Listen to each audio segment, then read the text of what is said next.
but it happens. And we're live. Thank you, Simon, for that introduction. Here we go with the Sales Slap Podcast. The Sales Slap Podcast, where we hit you with the hard truths, bold strategies, and expert insights you need to master the art of selling. And who's leading the charge? Meet your hosts, Rick Denley, Simon Hares, and Scott Donald. Get ready for real talk, expert advice, and game-changing strategies. Because in sales, you don't just play, you slap. Let's dive in. Today on the Sales Slap Podcast, we're joined by someone who has reshaped how modern salespeople think, act, and feel. Fred is the author of Selling Through Partnering Skills, the Amazon #1 best-selling Hybrid Selling, and his latest game changer, Ethical Selling. Fred has spent his career helping sales professionals navigate complex B2B environments, adapt to rapid change, and align with what customers truly value. His work sits at the intersection of leadership, collaboration, and modern selling. And today, we're diving into how sales professionals and leaders can remain ethical, customer-centric, and actually win. Fred, welcome to the Sales Slap campaign here. Oh, well, thank you for inviting me, guys, and thank you for a lovely introduction. I like that. He's getting better at them. He really is. That was pretty good. That was good. And he was using his pauses properly as well. He should go into speaking. Cheeky little power of three. I like the power of three. Little Venn diagram. Wasn't it? Yeah. I'm really glad that we're judging me right now. Thank you. I appreciate that to kick things off. That's what friends are for, right? Welcome to our show, Fred. Tell us where you're dialing in from here today. Well, I like to say Sherwood Forest. I think that kind of gives a little air of mystery. A lot of people probably wouldn't know if I actually said the town I'm sat in. So yeah, Sherwood Forest, middle of England. That is where I'm at. Excellent. That's wonderful. Thank you. And obviously we know that you're over across the pond with Simon, and we've got Scott on the line as well today. And we're going to kick things off. And I know these guys are really anxious to dive into things and talk to you. Back in the green room before we came in, we were talking about the orange hat and all the theory and strength behind that as well. Simon, why did you want to have Fred on the show today? Because of the orange hat. I mean, he's got so much to say and do about orange hat thinking, all of these things. Fred, tell us about the orange hat. Yeah, so it actually, I'll be, because we're friends here, I'll tell you the truth around it. It actually started as a bit of an accident where I'd done some training, and the day before I'd been talking about De Bono's 6 thinking hats, and I'd gone through them, and there I was next day. I was trying to think what to put on LinkedIn, and I looked across my office and there was an orange hat. So I thought, well, if I stick that on, take a selfie, because it was selfie day. Orange hat, he didn't write about that. Oh, well, I can. It's applied sales thinking. This is what it's all about. So I put some nonsense about that. And then I did it the next week and the next week. And it's become the thing now for nearly 2.5 years of actually I am using it as when I'm being reasonably serious as some stuff that we probably want to be thinking about. That's what I'll post it under. I love it. And the thing around applied sales thinking, give us a little bit of an overview of what that is and what it looks like. Yeah, I mean, to be fair, Rick picked it up where it's like, it is that intersection of, yes, I've talked about collaborative selling for a bit. I think that has been the evolution of where sales is going. And then we've kind of got the ethical bit coming in, which is becoming increasingly more important. Everything that's these little shifts, which people aren't seeing, this modern selling, it's that. And it's just trying to sort of help people see these shifts. And I think they are shifts. I'm starting to really get a bit fed up with like revolutionary and kind of it is broken and this, that, and the other. It's not. For most people, they're decent, honest people doing a decent job, and there's some little bits they need to do. If we can help them get their heads around it and apply it, happy days. And that's what I'll do with Orange Hat. Sounds great. There's a lot of talk about revolution and all these things. There's a lot of that language that's used. I've noticed recently people have started up in their game saying about in uncertain times and it's difficult times and all this, that, and the other. When is it ever not being difficult? When is it never not being uncertain? That's the nature of sales. And I think this applied sales thinking, this intersection is great. What do you think, Scott? Well, I have a lot of thoughts, and some of them are appropriate for here. So what's interesting, right, is like this revolution in sales, and I think part of what appeals to me about what Fred writes about is that it's not revolutionary. It is really about us getting back to the fundamentals. And I wrote something down here. This is on Fred's LinkedIn page. Good people doing good things in a good way. And I suppose that as powerful as that is, it's not revolutionary, but it is fundamental to sales and to trust and to sales leadership. And so, Fred, that's on your LinkedIn banner. I think it's super important, but why did you choose that? Why good people doing good things in a good way? Why is that a fundamental part of what you teach?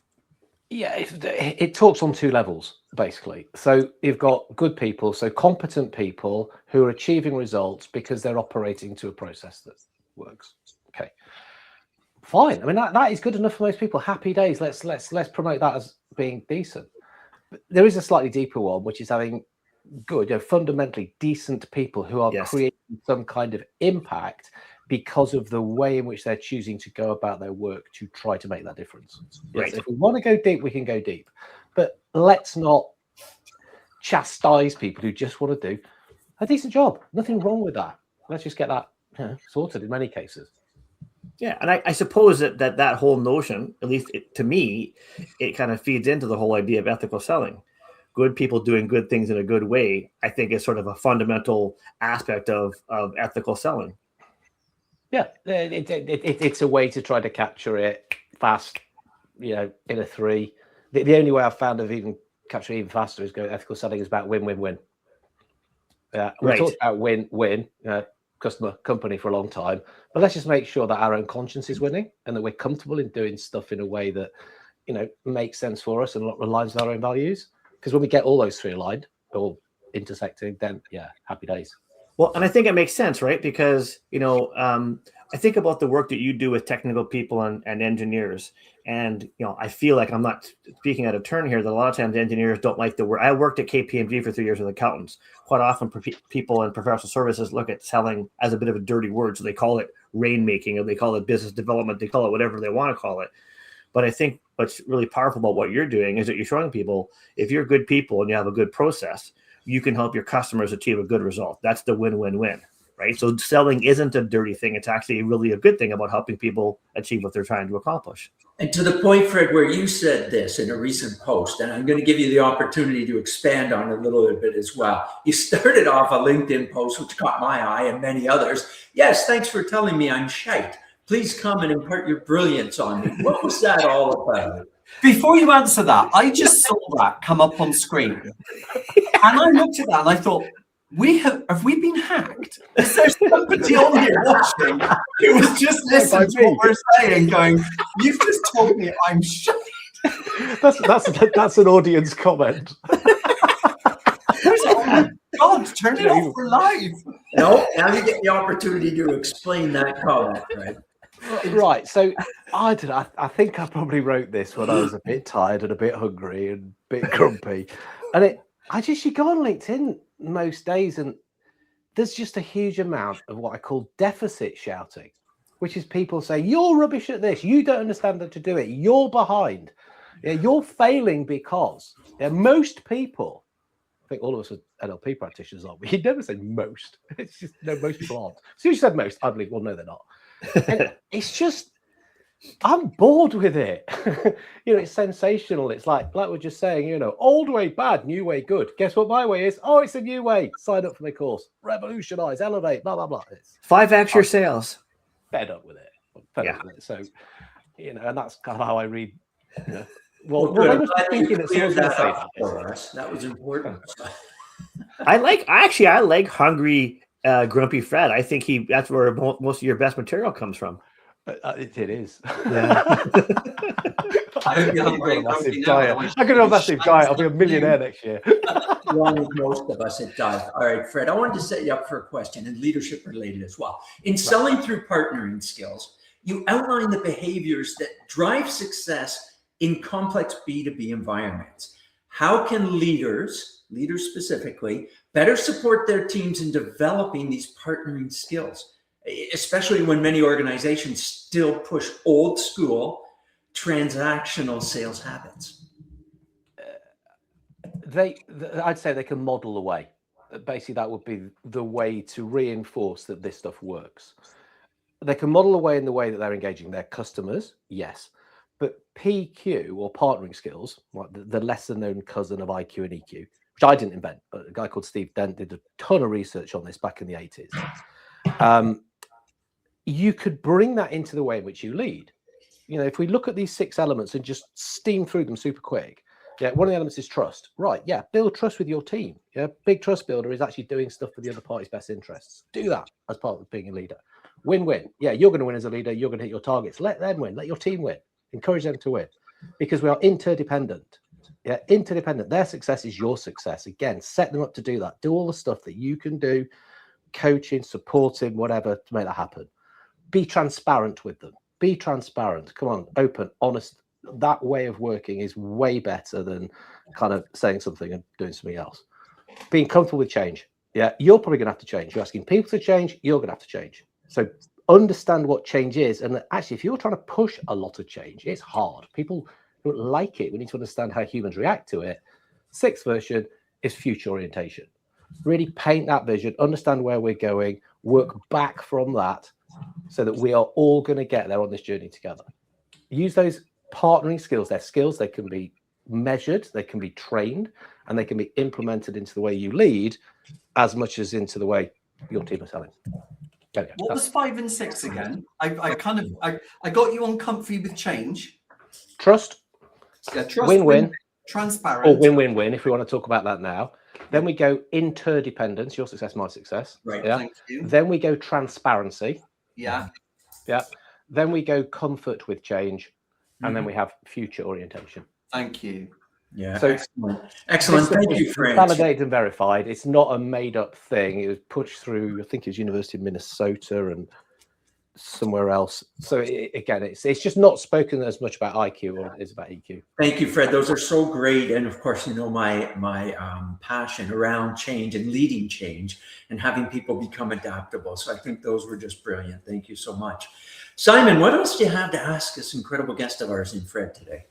When we think about sales in 2026 now, you know, we're seeing so many changes that are going on. Where do you think the biggest changes are going in on sales habits right now? The obvious answer is AI and use it more. And yes, if you're ignoring that, I mean, I think you'll come a cropper. So get your head around it if you're not, and think about how you can use it. But for me, it's not about using it to, like, you know, beef up your spam cannon. What am I talking about? About kind of personalized outreach. Can you use this stuff to prepare better, to understand customers more than we've ever been able to understand them, to go and have better conversations with them? Yeah. I think we're moving towards having better conversations, real life people, not who are computer powered with all heads up display stuff and all that nonsense. Who can sit in a pub, hotel, sauna, boardroom, whatever, and have a conversation about something that the other party's interested in because you know about them better. I love that. Excellent. I don't know about the sauna piece, hey now, but yeah, that's okay. I don't know where that came from. I actually have had a sales meeting in a sauna. It was weird. I had not heard that one before, so that's a new one for me. I love the comment about having better conversations. I feel like, so I've done some work with technology startups, and of course they're very focused on their product. And I think about, again, you know, lots of salespeople and professionals are focused on their product or service, and of course their inclination is to want to talk about their. In fact, I had lunch with a young guy yesterday that I used to support through the technology startup, and he had a visit from a technology company who came in to try to sell him a new phone system. And I know the guy that went in to see him. The guy is probably our age. And he went in and started off with a capabilities presentation. He started presenting. And what I try to always remind the people that I work with is go have good conversations. And I love that notion. And maybe, you know, take a second, expand on that. You know, why is this notion of not going in there and selling so important relative to just go have a good conversation with somebody, regardless of whether you're in the pub or the sauna? Yeah, wherever you do it. Well, you're having the conversation about the thing that they're most interested in, which is themselves. Exactly. And so if we're doing that and we're helping them make sense of something which is going to help themselves, we're valuable. The conversation is valuable. People talk about adding value. You've added value. Yeah, but I've not told them anything about what I do. No, you've added value. Giving clarity is a hugely valuable thing today. Right. So just doing that, being the sales, I've got this big thing about sales as a sense maker. Salespeople are sense makers. The rest will come. Don't worry about it. Chill. They'll be asking you to tell you about all your wonderful stuff. The rest will. That's such a great. The rest will come. Don't rush the process. Right. The first part of it's trust, and have a great conversation. So I think that's a great message for people who are so. When I'm in front of a customer, I have to be following this agenda, and I got to be telling them about all of our capabilities. No, just what do normal human beings do? They have a conversation. But you see, that's I love the fact that we talk about this, but I'm going to throw a little spanner in here. Okay. You hear this so much about we have to be building. I'll just throw my pen on the floor a minute. I have it. So you want to sell it? Sell me this pen. You can't. It's broken. I'm just going to pop up and say, Fred, sell me this pen. Joel Simons. Shut up. First edition, first version. Right. Otherwise, I will throw in an innuendo about Fred selling his towel in a sauna. So we won't. So we talk about all of these conversations we should be having, and we should be building trust. But often you've got a lot of salespeople who are being given so much pressure and grief from their managers about hitting their targets. They've got to bring revenue in. That sometimes salespeople think there just isn't time to have that conversation. We need to cut to the chase, and we need to work quickly. So how do we respond to that? Well, it's an education piece. It's an understanding for the people who are thinking that jumping to there is going to get you stuff faster. No, it's not. It's just going to probably get you rejected faster. Fine. Yeah. That's what you're aiming for. But investing the time early on, it is going to take you to here where the thing is still live and interesting and likely to turn into something. Just talking about yourself quicker isn't going to make it any faster. Probably fail fast. No, it's interesting because recently I was reading some stuff that Mark Hunter had posted, and he was talking about conversations that we have and when we're closing and moving to negotiation. And he was saying sometimes you're doing it too fast because your client needs to be educated. You've actually got to educate them before you can sell to them. And you've got to ask yourself what's going on within those conversations. And I'm a really big advocate of that, because when we start to talk to our customers, there is an assumption that they're an expert in what we're selling. And a lot of the time they're not. They don't understand what we're selling. They've never bought it before. Or if they have, they haven't really got a full understanding. We do need to educate them about how it works. And that's a side of ethical selling that I really love, because there is that bit where you're giving them information and they're getting information in a very different way, an education-based way. Solutioneering, look at that. And maybe this dovetails into this word that you use, Fred, and I saw it so many times in different posts and your books as well. What is solutioneering? What is it when you talk about that? It's diving straight into the solution. Yeah. So as Scott said, I work with quite a lot of engineers, and I love working with engineers because they solve stuff. They actually solve problems which we really have, rather than some of the things which I think the world needs. But it's a blessing and a curse the way they think, because when presented with a problem, it's like, oh, bang, right, okay, let me fix it. Rather than going, let's just take a moment, let's stand back, let's actually work out what you're saying and where this all fits, because the thing that we should be doing is actually probably different to the thing that we've zoomed in and started to get the solution on to fix it, to show how clever I am, and because that's what I do, so that's where my brain's wired. So it's this kind of just putting the brakes on, not to go straight to that, explore more, make more sense, and see if there's other stuff going on.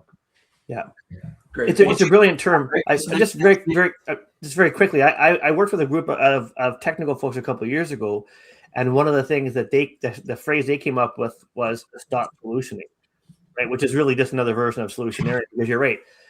Their brains are, I'm a smart person, I fix stuff, and the value comes from maybe slowing down, staying in that pocket of curiosity and asking more questions. And then they can really leverage their technical brilliance, right? Yeah, because there is a danger. And look, we're kind of drifting off into a very specific group of people and how they work, because there's a danger if you don't get it right that you're actually telling someone you're better than them. Yeah. They're trying to work it out. Oh, you just do it like this, don't you? I've been trying to work this out for ages, and you just come in and like not really taking the thing seriously. Or I've started getting my head around, and I think we do it like this. Nah, mate, you need to do it like that. Oh, so it's an engineering superego. Nice. Now, you also mentioned something here, and we've used the term value quite a bit so far in this podcast. And you mentioned value is in sense making, problem, not product. What's that all about? What are you sharing there? Yes, it's like I say, just that conversation where someone's walking out and go, that was just such a good meeting. You've helped me get my head around it. I can see where we're going now. Brackets, not said to you, and I've decided that you're the person that I'm going on this journey with, and you ain't going anywhere, mate, because you're going to help me with it. Yeah, that's what's going on in the customer's head. That's very rarely going to come from rocking up and talking about the product. Yeah, I can see the product on your website anyway. That's not really where the value's at. Right. But it's the sort of the problem that you've got and that we both know you've had. But what about this? Is this something that's going on? And so you can bring this piece of insight to be talking about something that other people in this world might be having, you haven't even thought about. Whoa, I do need to think about that as well. This is valuable stuff. I had a CFO say once, I love speaking to salespeople. Oh, I was quite surprised at that. He goes, yeah, not when they come in and talk to me about my problems. I know what my problems are. I live in them. I don't need them battering away like a demented woodpecker on me. Go, pain. I know it. I feel it. Well, you know, the whole pain, dig for pain. But what are other people who are in my place I can't really go and talk to about, or I don't know what else is going on? Bring that to the table. It's like, well, actually, that's a bit of a relief that other people are having this as well. Or, oh, and that's how they're doing that, are they? Awesome. And you can help with that. Yeah, I can. Yeah. So yeah, that's how we Fred, we've got a question from Alison, who is Alison White. She says, Fred, you've long advocated for selling through partnering skills, PQ. AI is exceptional at automating the mechanics of sales, but it struggles with the spirit of partnership. In 2026, how do we prevent AI from making sales feel more like a transaction and less like a collaborative exchange of value you champion? It's a good question. That is a gooder. Yeah, no, that's an absolute cracker. And I think we're touching on this. And, you know, the point of being a bit repetitive, it's by having those conversations that people have. Because one of the things the guy who talked about PQ said is that organizations don't partner, people do. So we have to use those people skills and that talking to connect with the other person to do that really human thing of making 2 and 2 equal whatever. So yeah, and look, there is a place for AI, because what it can do is we can both prepare better, we can both bring more to the table, we can both smash it together through the way we're talking to then decide, yes, we're going to go on this journey together. So yeah, I just think it is spending more time really kind of getting our heads around how can we do this and do we want to?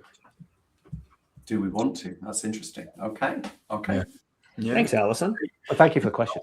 That's like Alison. She She must be from Canada with that little maple leaf on her comment. I like that. Maybe. But Mark Kempf has joined us as well. Hey, hi, Mark. Hi, Mark. Good to see Mark. Yeah. Mark and I had a chat. Mark and I had a chat a couple of weeks ago. He's a good gent from Canada as well. See, there's Mark right there. Good to see Mark aboard with us as well. So that's great. Mark. Fred, I want to ask you a question. You have a certain way about working, you know, with your clients, and one of the things that I've really enjoyed about a lot of your posts is about them being very focused. Your way of working with people is very focused on having a process or a methodology.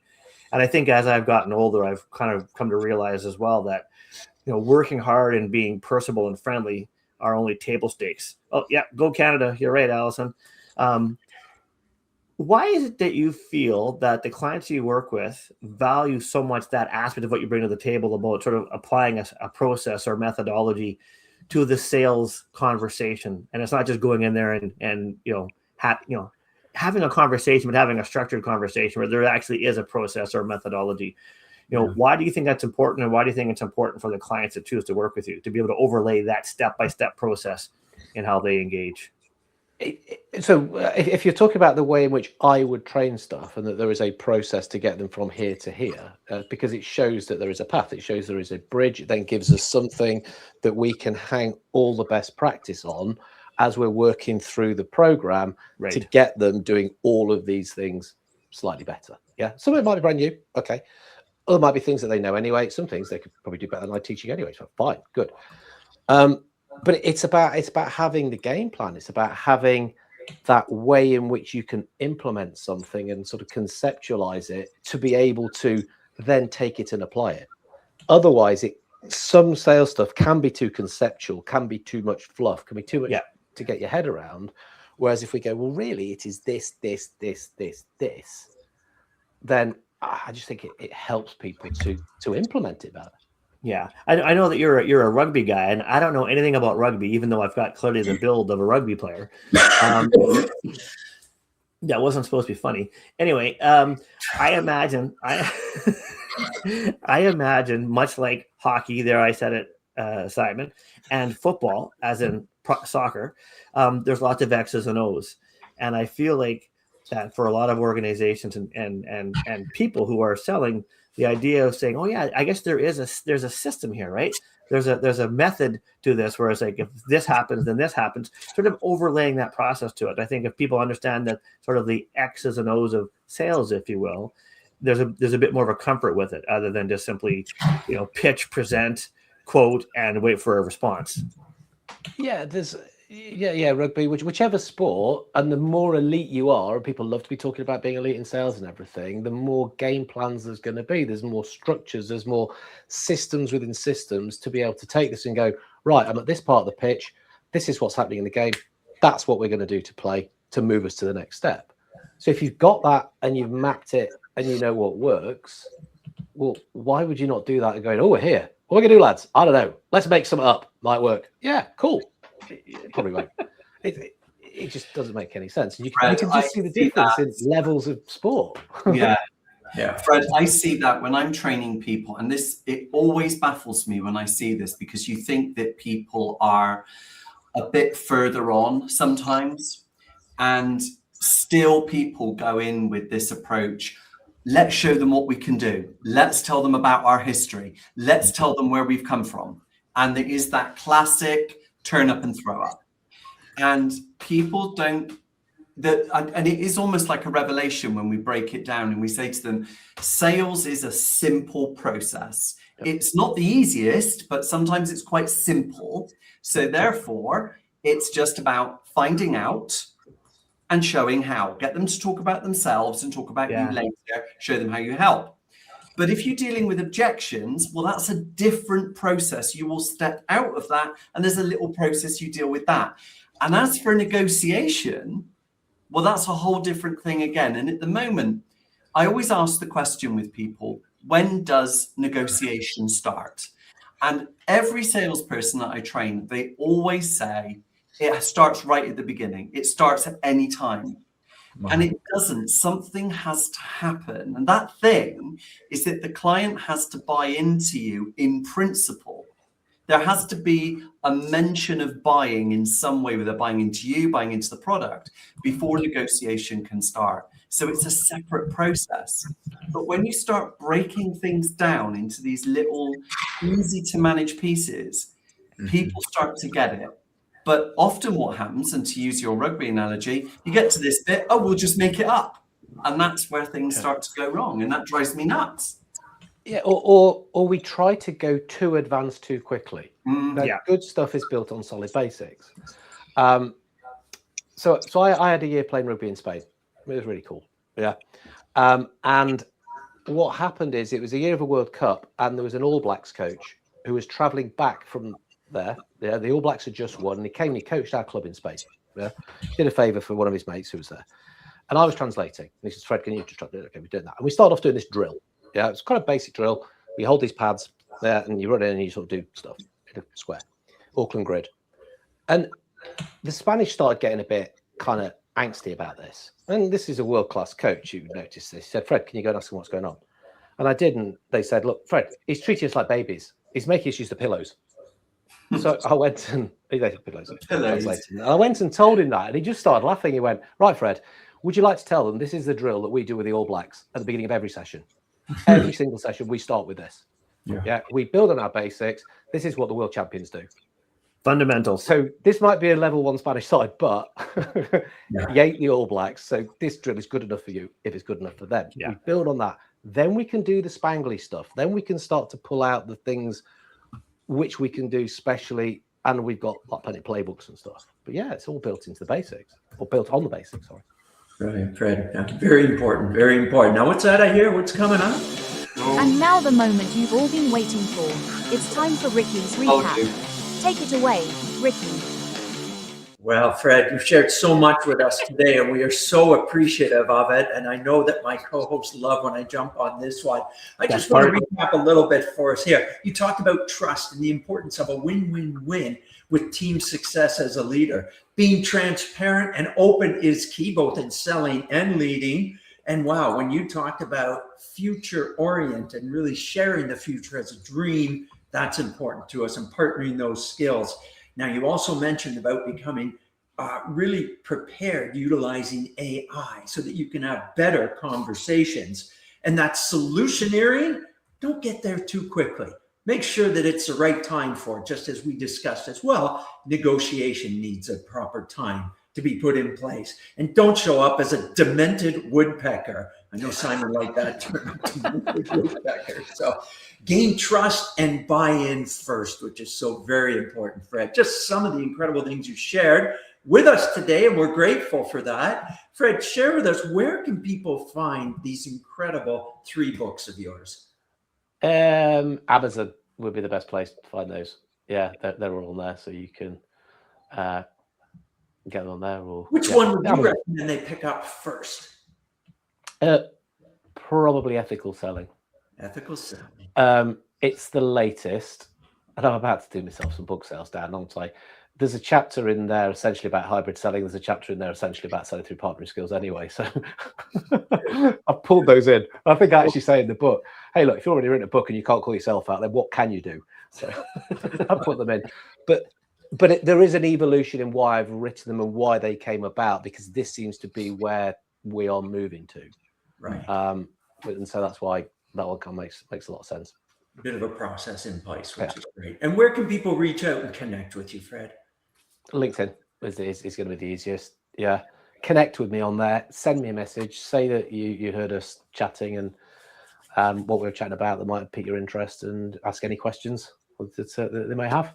And you might show them your cat that you love so much. No, don't stop me at cats. I've got 3 cats. You have 3 cats? We've got 3.5 cats. What? End of the cat have you got? We've got 3 cats that live inside, and then there's a stray that's adopted us. But it's a full cat. So it's got a head and a tail. It's like half a cat. It's like just walking on its front legs. Upper half or lower half? Full cat. It's hardly half hours. Yeah. I'm not sure we could have had Fred on the show being all dog guys as host, but a disembodied cat tail. Stop it. You're hurting cat lovers here. I don't know how we ended on that all the time, but somehow we do. Thanks to everybody for being here. Watch the full version. And Fred, thanks so much. We're moving on. Good to have you on the show. My co-host, as always, Scott, thanks for being here, and Simon as well. Thank you for attending the Sales Slap podcast. Feel free to reach out to your hosts, Rick, Simon, and Scott, and our guests from this episode for more information. We look forward to seeing you next time. Here's the good part. The end.